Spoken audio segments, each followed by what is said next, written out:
Bonjour les amis, nouvelle vidéo, nouveau 2011, le custom de Théo, magnifique, biton, hein, couleur tan et noir, donc une culasse 5.1, une frame 3.9, un grip coco avec un magnifique stickers du poteau et partenaire Goldfinger Custom. N'hésitez pas à le contacter pour tous vos stickers, quels qu'ils soient, donc grip, AEG, lunettes, masques, voilà, total. Il vous fait des stickers pour tout et ils sont vraiment, vraiment de très, très bonne qualité, hein. Voilà, donc on va démonter le custom et on reviendra sur les pièces au moment du remontage, hein, les pièces qui ont été installées dessus. Donc là, on a un custom un petit peu, alors ni trop level 1, ni trop level 2. Alors level 1 par l'upgrade, c'est-à-dire qu'il n'y a que la culasse qui a été upgradée, hein, sur demande du client. Et level 2 par les pièces externes, hein, où on a quand même donc on n'a plus beaucoup de pièces marouilles, hein. Il reste le trigger, l'arrêtoir de culasse, la sécurité de grip, le marteau. Tout le reste sont des pièces custom externes, hein, le grip, la frame, la culasse, les mires, voilà, la sécurité de pouce. Tout ça, c'est du custom. C'est un PA qui va servir à Théo pour du CQB, donc qui m'a demandé de lui régler pour du gaz. Sache que tu pourras le jouer HPA si jamais l'envie t'en prend. Voilà, 0,25, 0,28. Théo sniper, Théo joue avec une DMR et il voulait un petit PA comme ça, backup. Donc avec ça, tu vas bien faire baisser les têtes si nécessaire, il n'y a pas de souci, surtout au gaz. Donc le gaz, je t'ai déjà dit, il me semble, ce qu'il fallait prendre, hein. C'est chez Airsoft Entrepôt que ça se passe pour le meilleur gaz du marché. C'est l'ATM. Je les ai tous testés, les autres, hein, crois-moi. En plus, la bonne chose, c'est qu'en plus d'être le meilleur, c'est le moins cher. Donc c'est quand même pas négligeable. Alors après, souvent on me demande pour telle température, quel gaz j'utilise. Bon. Le mieux, c'est de faire des tests de votre côté et d'adapter le gaz à utiliser en fonction des résultats de vos tests, hein, quand même. On n'est jamais mieux servi que par soi-même. Ensuite, sinon, en gros, en hiver, quand il fait très froid, vous prenez du 175 PSI. Quand il commence à faire, on va dire, entre 10 et 15 degrés, on peut aller entre même 12 et 20 degrés plutôt. On va prendre du 150 PSI. Au-delà de 20 degrés et en dessous de 23, entre 20 et 23, on peut prendre du 130 PSI, hein, ça suffit largement. Et par les fortes canicules, hein, quand il fait au-delà de 23 et plus, hein, du 110 PSI va suffire amplement aussi. Hein, parce que le gaz, donc en hiver, il va avoir tendance à rester liquide, donc pas très efficace. Il va baisser en puissance. En été, ça va être l'inverse. Il va rester bien volatile, bien vaporeux, et il va monter en puissance. Et donc, ce qui est bien chez Airsoft Entrepôt, en plus de vous vendre le meilleur gaz du marché, alors j'ai aucune affiliation avec Airsoft Entrepôt, hein, je vous le dis tout de suite, hein, je leur ai demandé, ils n'ont pas voulu. Donc, il y a un petit tableau des valeurs selon la température extérieure qu'il fait et qui va vous donner la puissance de votre gaz. Hein, je donne un exemple, mais je donne un exemple comme ça, mais qui n'est pas forcément juste. C'est juste un exemple de tête. Par exemple, du 150 PSI, s'il fait 25 degrés, il va monter à 180 PSI. Hein. Voilà, donc il faut adapter le gaz selon, voilà, vous faites des tests, hein, une bouteille c'est 6,50 €, je crois. Si vous jouez toute l'année, de toute façon, vous vous servirez de toutes les puissances. Donc achetez du 110, du 130, du 150, du 175. Vous arrivez le dimanche, vous chargez, s'il fait très froid, vous chargez direct du 175. Hein. Vous testez si ça marche, et normalement ça doit marcher. Hein. Bon, sachant que des customs full metal, comme on dit, hein, comme celui-ci, hein, où quasiment toutes les parties sont métalliques maintenant. Le froid, c'est pas ce que ça préfère. Hein. Donc votre PA n'aura jamais le kick et ne tournera jamais aussi bien là en ce moment qu'à partir du mois de avril-mai pour certaines régions et ici plutôt mai-juin.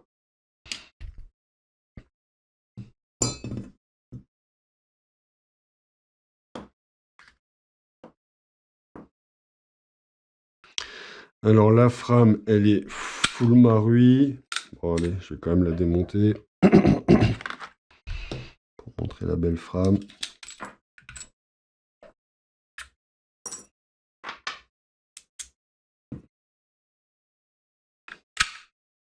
Alors les grippes coco sont toujours très serrées. Donc là, pas le choix.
Voilà.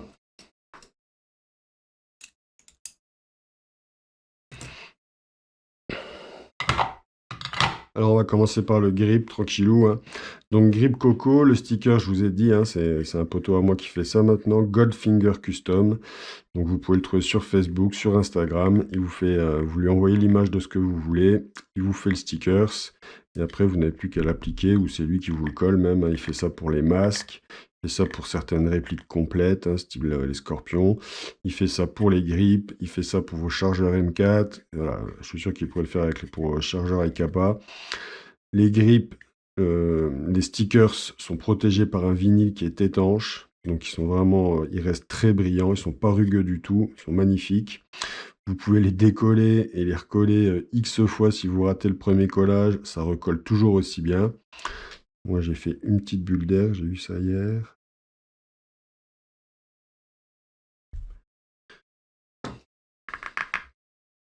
Voilà.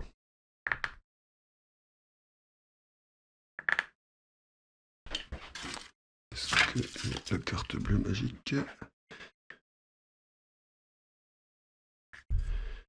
Voilà, nickel. Voilà, donc très joli grippe, hein, sympa, on nid d'abeille. Le trigger, on est sur le marui. Hein. Voilà, donc trigger bar marui.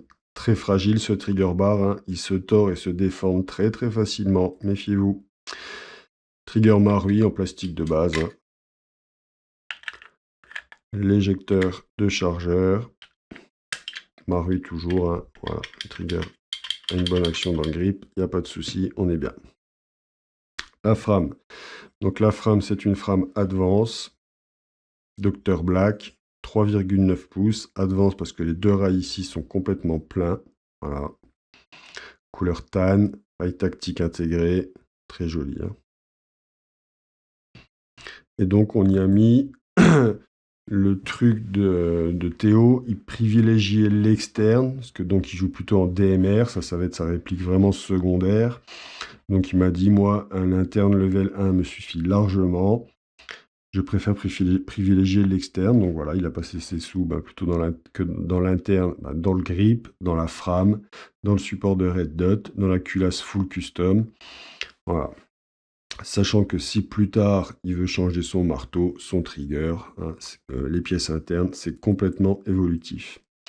Donc le marteau, on est sur le marteau Marui qui a servi à la base. La base, c'était un 5-1 noir stainless. Donc Théo, en gros, je vais te renvoyer une frame Marui complète, hein, avec, sécurité de pouce.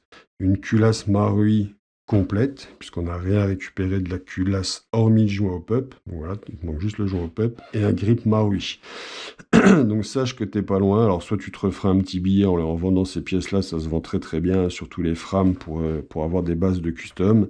Soit un jour tu décides de te refaire un custom et tu peux utiliser ta frame Marui comme base avec le grip. Hein, et on peut faire un très joli custom. Hein. Les frames Marui sont d'excellentes bases de custom. Hein, d'ailleurs sont les meilleures. Hein.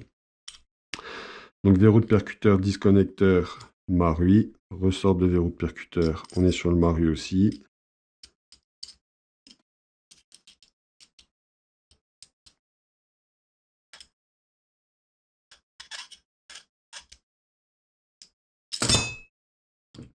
Pardon.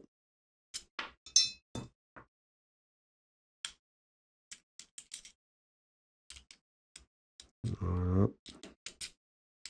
Voilà. On va mettre tout ça sur le grip. Vis de grip Marui.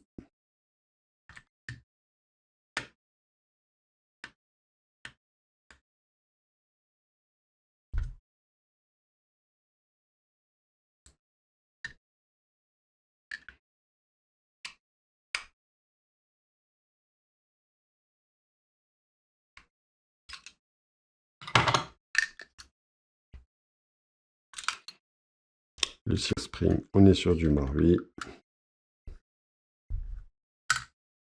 Sécurité de grip Marui. Le hammer housing, donc je t'ai juste mis en petit cadeau le cover top ici, je t'ai mis un acier, hein, j'ai remplacé le Marui, ça c'est cadeau, hein, c'est pas grand chose.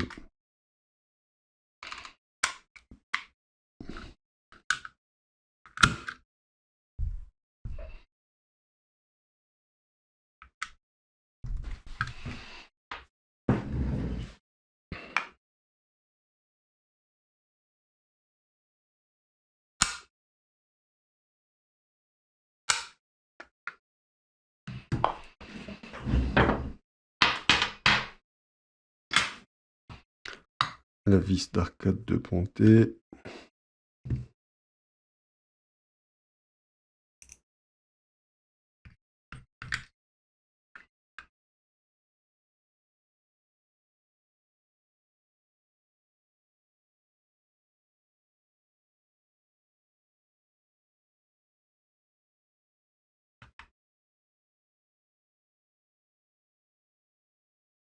Le pas de vis de l'arcade de Pontet des grippes Coco est bien plus costaud et bien plus profond que le pas de vis de l'arcade de Pontet des grippes Marui. Hein. Donc ça c'est bien. C'est pas pour ça qu'il faut bourriner. Hein. Voilà, quand vous arrivez en fin de serrage, vous forcez pas. Mais il est plus facile de la visser sans abîmer le pas de vis. Hein. Que Marui, ça part vite en live. La vis est souvent complètement détruite quand elle arrive ici. Le safety spring plugger, on est sur le Marui. Alors Théo voulait quand même une certaine cadence, hein, donc la culasse ne sera pas fonctionnelle en fin de chargeur, elle ne se bloquera pas à l'arrière. Hein. La sécurité de pouce, c'est une Edge, modèle Albatros, en noir, en aluminium. Ces sécurités de pouce sont très jolies. Hein. Voilà. Voilà, la frame est remontée. Donc bon, c'est des couleurs qui vont super bien ensemble. Hein. Le tan et le noir comme ça, franchement. Donc là, on est sur un Marui. Hein. Le système de la sécurité de griffe fait que je ne peux pas tirer si j'appuie pas dessus. Si j'appuie dessus, je peux tirer. Voilà. Ça, je suis désolé, hein, c'est pas moi qui l'ai inventé. Si vous n'appuyez pas là-dessus, sur un Marui, ça tire pas. Et sur des full custom, full upgrade, ça peut faire des incidents de tir. Hein. Ça, c'est voilà, j'y peux rien. C'est étudié comme ça. Donc bon, il faut toujours un peu appuyer dessus. Hein. On peut les neutraliser sur les Marui. Là, ça m'a pas été demandé. On peut les neutraliser sur les full custom, full upgrade, mais tout dépend du grip qu'on utilise. C'est parce que c'est grâce au hammer housing qu'on la neutralise. D'accord ?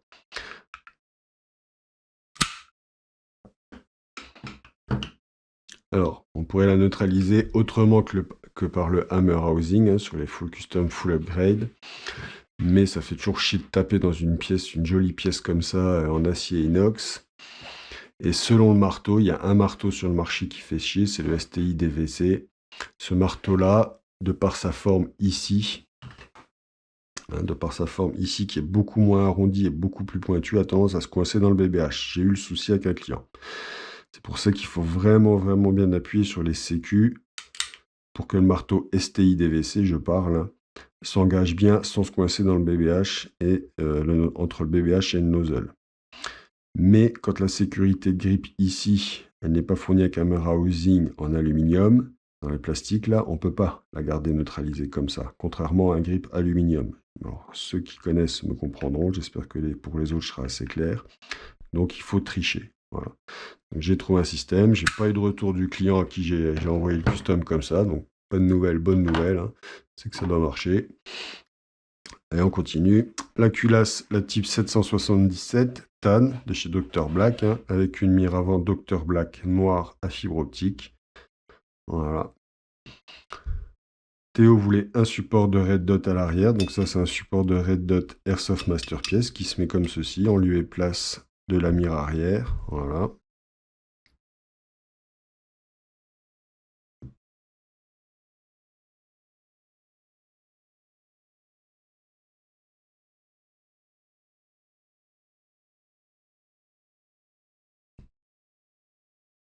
Sur laquelle vous avez deux anthrax différents qui vont vous permettre d'avoir une compatibilité maximum avec une compatibilité avec un maximum de red dot disponible sur le marché.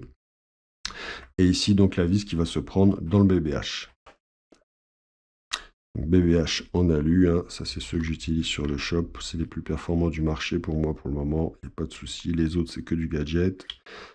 Le nozzle Edge renforcé. Donc là, on est sur un nozzle qui est prévu pour du gaz, mais qui peut se jouer largement pour du HPA.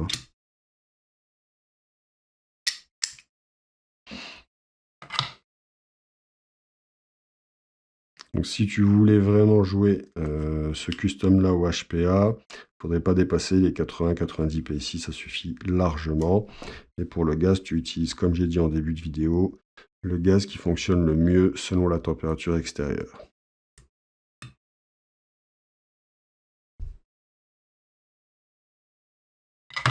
Voilà, souvent ces vis-là sont trop longues et tapent sur le nozzle, donc il faut parfois les reprendre.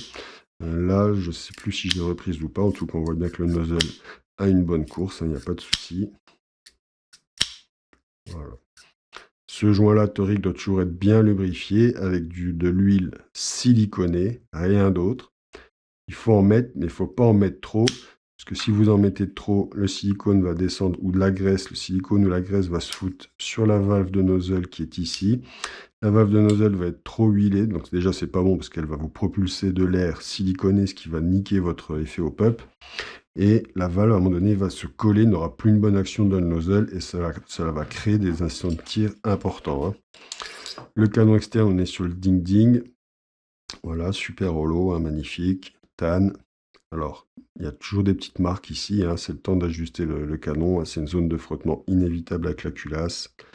Bloc op-up TTI, le joint op-up c'est celui du Marui que j'ai récupéré, hein, d'origine, de base.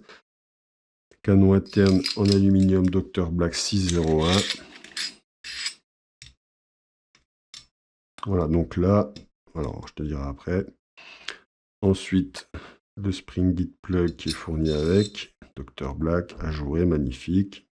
Tige guide TAN 2 parties en aluminium Dr Black, avec le petit joint torique ici qui va l'empêcher de se dévisser. Un ressort de culasse renforcé. 4 buffers. On est sur une préparation gaz, donc j'en mets pas plus parce que ça risque de créer des incidents de tir. On peut aller, tu pourras en rajouter un et tester. Moi, je préfère livrer avec 4, comme ça je suis sûr qu'il n'y a pas de souci et que la personne peut tout de suite jouer avec. Donc les tiges guides, hein, vous avez vu, c'est les tiges guides deux parties, hein. Une fois que la partie arrière étant, une fois que j'ai comprimé, une fois que j'ai mis la partie arrière et que j'ai commencé à la visser à la partie avant, on bloque la partie arrière et ici avec les petits trous, on finit de visser la partie avant. Voilà, ça vient de visser comme un porc. On va mettre un petit peu d'huile sur la tige guide.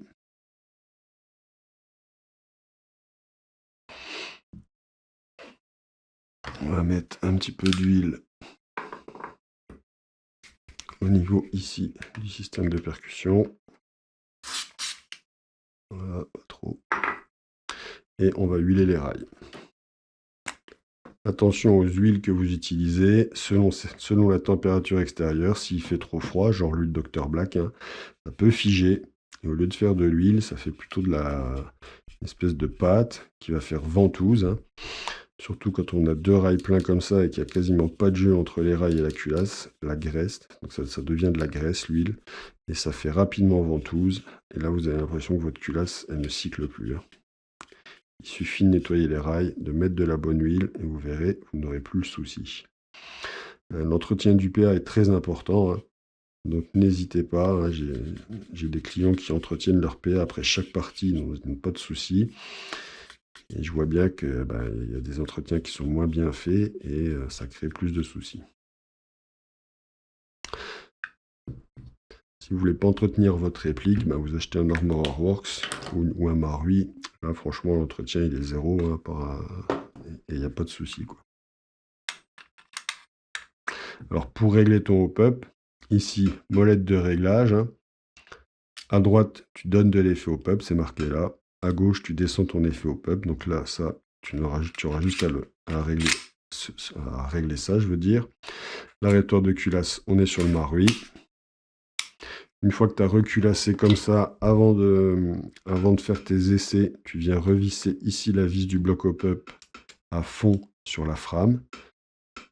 Voilà, donc là, je suis à fond, je ne force pas. Je vois que la culasse, elle est bloquée, parce que ça travaille sur le canon externe quand je fais ça. Donc maintenant, je vais revenir redévisser un 6e ou un 8e de tour. Pardon, je visse. Voilà, là, je sens que la pression s'est relâchée. Et impeccable. On va lui installer, juste pour le fun et la déco, voilà, une red dot qui est à moi, pour montrer ce que ça donne.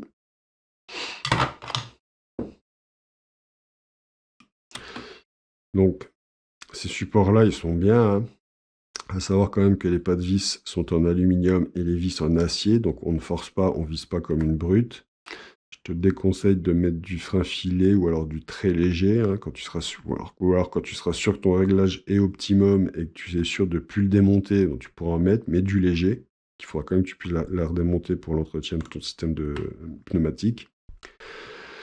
Et je te conseille de prendre une bonne red dot, parce que le kick de la culasse risque de faire sauter facilement ton réglage point rouge.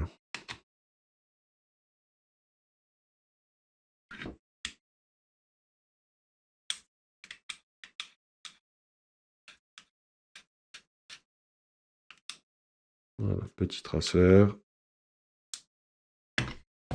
On va faire un petit test. Je fais pas de mesure de trigger puisqu'on est sur du Marui complet. Les chargeurs sont là. Voilà, donc 3 chargeurs. Donc le tien, alors ça je vais te montrer juste, hein, comment ça s'enlève le système. Hein, parce que tu m'as demandé 3 talons de chargeur Dr Black Tan.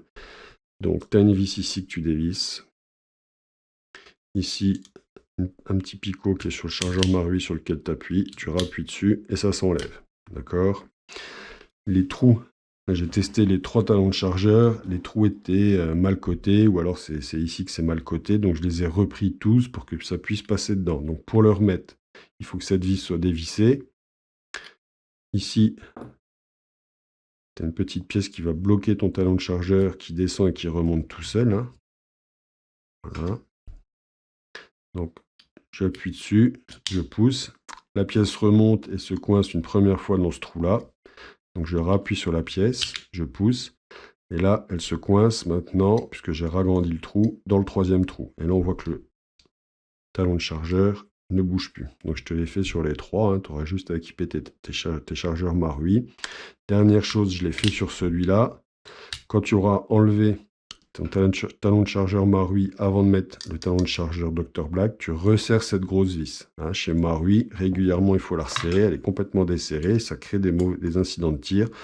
Voilà, là, je l'ai resserré parce que ça crée une micro-fuite. Voilà, ça, c'est valable pour tous les chargeurs Marui Aikapa.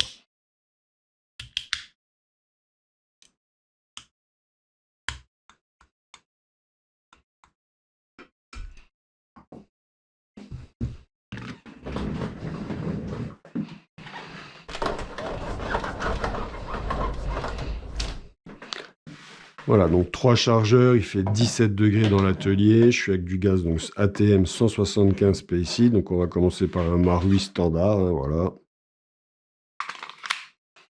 Voilà ce que ça donne.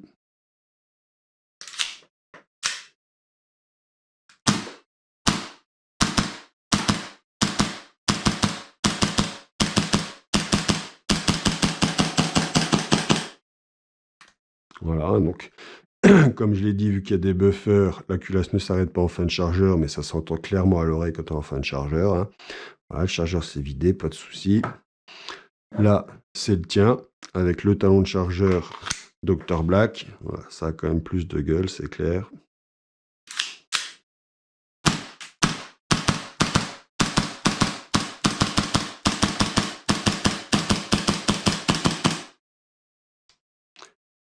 Voilà, donc le chargeur se vide également. On sent qu'il est neuf. Il a déjà plus de patates que le mien qui commence à être un petit peu ancien, hein. Je le sens tout de suite au tir, hein, parce qu'ils sont tous les trois chargés à la même contenance et même gaz.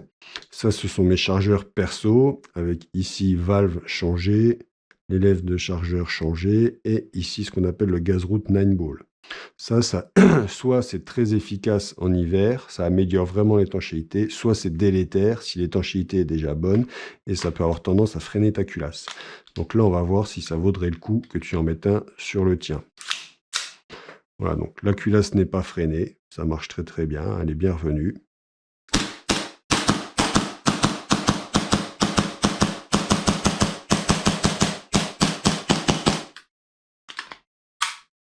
Et voilà. Donc il n'y a pas d'incident de tir, hein. C'est très réactif, il n'y a aucun souci. Tu devrais te faire plaisir en CQB avec ça. Je pense que si tu te retrouves face à quelqu'un en corps à corps, tu devrais lui faire baisser la tête assez facilement, hein.